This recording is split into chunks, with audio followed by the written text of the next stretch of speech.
Andy Nowicki, altrightnovelist.com. I have a barking dog nearby, but I'm not going to let that faze me, darn it. I wanted to weigh in a bit more about Alek Minassian, the Toronto van driver of doom. The driver who rented a van and promptly ran over a whole bunch of people seemingly at random. Killed reportedly 10 people and injured many more. Yesterday I did a brief post concerning Alek Minassian and some of the news coverage about him, which is something that I predicted, and this was in a different video on my fugitive site, S.A. Nowicki. A week ago, before any of this happened, I did a satirical video about watch out for the quiet people. Watch out for the guys who don't have any friends, who never talk to anyone, who are socially awkward, because they're probably just killers. They're pre-killers. They're guys who are just about to explode with all the rage that they're penting up. So, what should happen but this particular thing in Toronto, this van attack by this guy who is an ethnic, as we might say, but he's the wrong kind of ethnic to suspect radical Muslim terrorism. He's Armenian. Armenians are generally Christians who were, moreover, heavily persecuted by Muslims, specifically by Turks. So the issue of Islamic terror is probably off the table. But it seems that this guy, Alek Minassian, was more or less a free agent. And there's still not a lot known about him, but I wanted to point out just what I was saying the other day, this effort to paint him a certain way, portray him a certain way. And I'm not saying that the press shouldn't tell the truth about what people have said about him. I'm not saying that at all. And if people do say things like, well, he was quiet, he never said much, and blah, blah, blah, then I mean, you're trying to come up with a profile of this guy to try to understand him, or try to understand what might have motivated him. Of course, you've got to take what people give you and present it to the public. So in a sense, I don't hold that against the press. The fact that they quoted people saying these kinds of things. What bothers me is it almost seems like there's just an effort to, it's not really trying to understand the man. It's more, we've got this template here, and we've got to fit what we know, what we're being told, we've got to fit it all into this template. The template is dangerous loner, not friends with anyone, incel, incel, incel, and so forth and so on. Introvert, lots of words that begin with in. And there's something sinister to this effort, I believe, on the part of the press, and sinister motivations are pretty endemic to the press. I'm led to believe. I view the press with a rather jaundiced eye. Not the idea of the press, not the notion of the press existing, not the notion that the press has a legitimate function, but more that the press seems to exist only to confirm certain notions in the public's mind. And more, it seems that the press more or less exists for the purpose of social engineering. That would be my critique. So just a few things from articles I've read. This is from Fox News. Toronto van attack suspect was student ex-military recruit. I'm not going to, read this all from beginning to end. I won't bore you, waste your time with that. So he lives with his family in a Toronto suburb of Richmond Hill. 25 years old. Okay, here we go. He was described as a socially awkward student. Minassian attended Seneca College, according to his LinkedIn profile. That's some intrepid investigative reporting there. A spokeswoman for the Toronto area school didn't immediately respond to an inquiry about him Tuesday. That was yesterday. Another student, Joseph Pham, P-H-A-M. Interesting. That sounds maybe Vietnamese. I don't know. Lots of ethnics in this area. Not that that's a bad thing, just something I'm noticing. Joseph Pham told the Toronto Star that Minassian was in a computer programming class with him just last week, and he described Minassian as a socially awkward student who kept to himself. Okay, so here we go. There's the template. He's awkward. He doesn't talk to anyone. He keeps to himself. He didn't really talk to anyone. There's the quote. Okay. So he'd spent some time in the military, and it looks like he just basically went through some of the recruit training and then asked to be released. So he was basically washed out, or he washed out of recruit training in the Canadian Armed Forces last year. Okay, and then there's something about the post that he allegedly made. Now, my first impulse with this post that he left at 4chan, I believe it was at 4chan. Let's see, no, it was at Facebook. I had my suspicions, I had my doubts about this. This had the earmarks to me, when I was looking at it yesterday, of a hoax, an effort to get the press running around chasing its tail, or get it chasing after some imaginary, chimeric entity that didn't actually exist. It looked like a troll job to me, but now I don't know. I'm a little more inclined to think that it might have been for real, because the post seemingly was made before the killer went on his killing spree via rented van. So in this post on Facebook, Alek Minassian called Elliot Roger. I said he was Elliot Rogers yesterday. Sorry about that. That's a rather gauche error on my part. Elliot Roger, the infamous California killer, the incel, the guy who left behind all these bitter YouTube posts, and who also wrote a manifesto complaining about how girls didn't like him, how he wanted to get with all the hot blonde girls, but they just wanted to be with the Chads, and he was left out in the cold, and so forth. And so he, Alek Minassian allegedly called Roger the Supreme Gentleman, capital S, capital G, and he wrote, "The incel rebellion has already begun. We will overthrow all the Chads and Stacys." Okay. And the way that Chads and Stacys are getting covered in the press, trying to make sense of who are the incels and what do they say, and of course it's all like these are a bunch of misogynistic, hateful, this is, instead of just reporting it objectively and letting us make up our minds, they tell us how to feel about this group.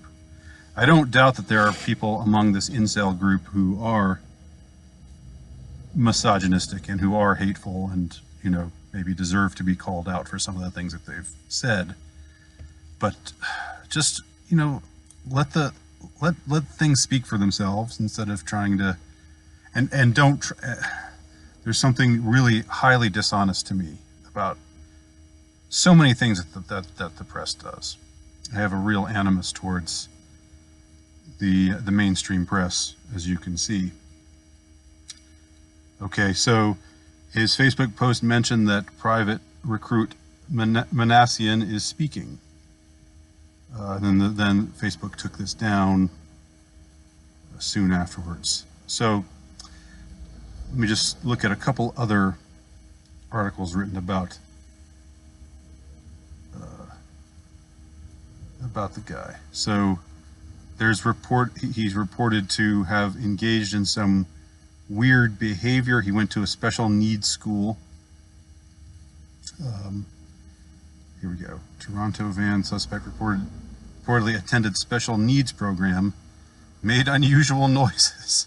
This is the title. Again, I'm working from Fox News here. I know there are other places besides Fox News. I'm just sort of and criticize me if you want for focusing on Fox News articles, but I'm just looking for examples here, and I'm on the Fox News site right now. Reportedly attended a special needs program at his high school and would make meowing noises when he walked the halls. Okay, so the guy's 25 years old. So high school was several years ago. And so, okay, they're going back trying to find people who went to high school with him. I guess that's understandable. Again, I'm sympathetic to the idea behind this kind of research or these kinds of investigations, trying to get quotes and so forth. But it all seems to be very cynically an effort to fit the template again. Okay, let me just find specific examples of what I'm talking about. Shireen Chami, again, all these very ethnic sounding names. Just an observation. Okay, you can harangue me for fixating on it, but I'm not fixating on it, I'm just noticing it. And it's worth noticing. It's interesting. I guess it's fairly common in Toronto, Toronto being a rather cosmopolitan, shall we say, metropolitan area. So Shireen Chami, a former classmate, his fellow ethnics are all throwing him under the bus, of course, told Reuters she remembered him walking the halls with his hands together and his head down and making meowing noises. What is that? Okay, I guess it's relevant in a way. It's what she remembers him doing back in high school, but is this really a well-rounded picture of the man, or is it just efforts to find him behaving weirdly and being antisocial and just again fitting this required template?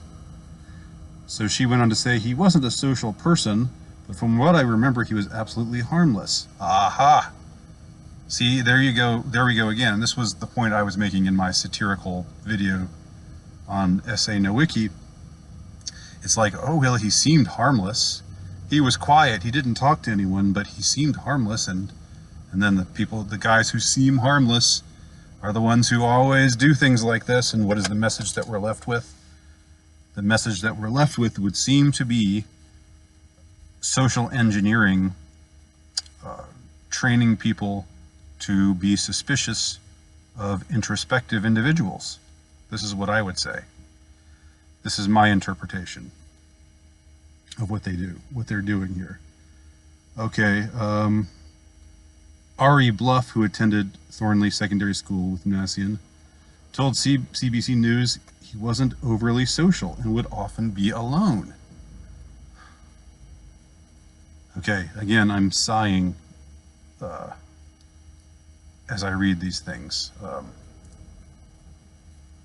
rather annoyed for the reasons I've already given. Okay, and then I think that's about it. So this article about his past, and it also talks about his alleged post. All that we know that connects him with incel is this post he allegedly left, praising Elliot Rodger and talking about overthrowing the Chads and the Stacys.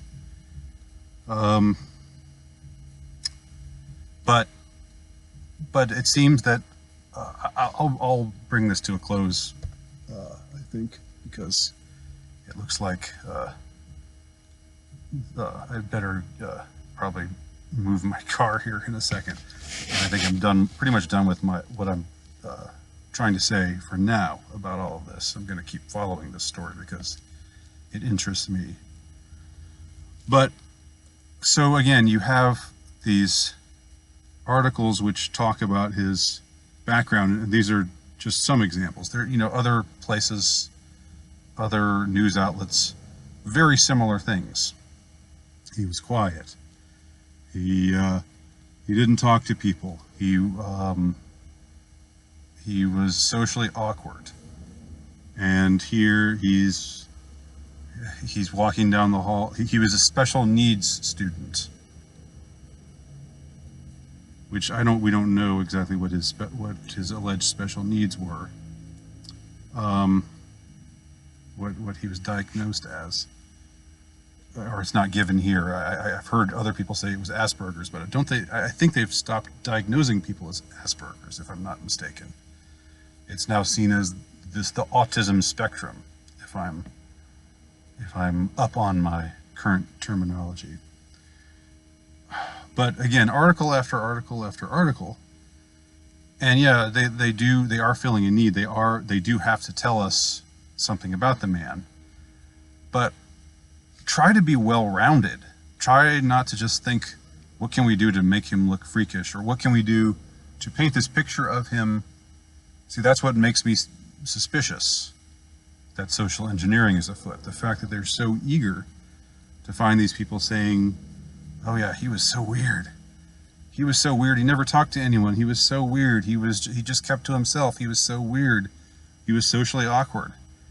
And then the one connection with incel, and there you go. I'm not alleging a deliberate conspiracy, for lack of a better word, per se, but I do think, and I don't even know whether the social engineering is deliberate. It's probably not deliberate. It's probably just something the reporters themselves have been conditioned to do. They're conditioned to look for these particular things, and it's like they've already got the story in mind. They just want to fill it in with little quotes here and there. And if they were really doing their jobs, they would present a more well-rounded picture of this guy, because surely he wasn't this blight on the earth that he's being portrayed as now. I mean, he should be seen as a blight now because he committed a terrible act. But before, earlier this week when he went on his rampage, before that, you didn't have people left and right saying, oh, what an awful person. I just get a bad vibe off this guy. I mean, that wasn't happening. So if you're a real reporter, find out things like what were some good things he was doing. Who were some people who liked him? What were his strengths and his weaknesses? Who was he as a person? Just stop trying to find the ultimate freakish, socially awkward, introverted guy about to blow his stack and kill a shitload of people, because stop looking for that. Look for the full picture of who he is. But the press is terminally dishonest, and I think in some ways maybe just lazy. They just have their orders. They have their marching orders, and this is how they're going to go about portraying this person. Those are my thoughts on the subject. I'll probably return to the subject a little bit later, but just wanted to talk a little bit about it now. Thanks for listening. My name's Andy Nowicki. Check out my stuff at altrightnovelist.com.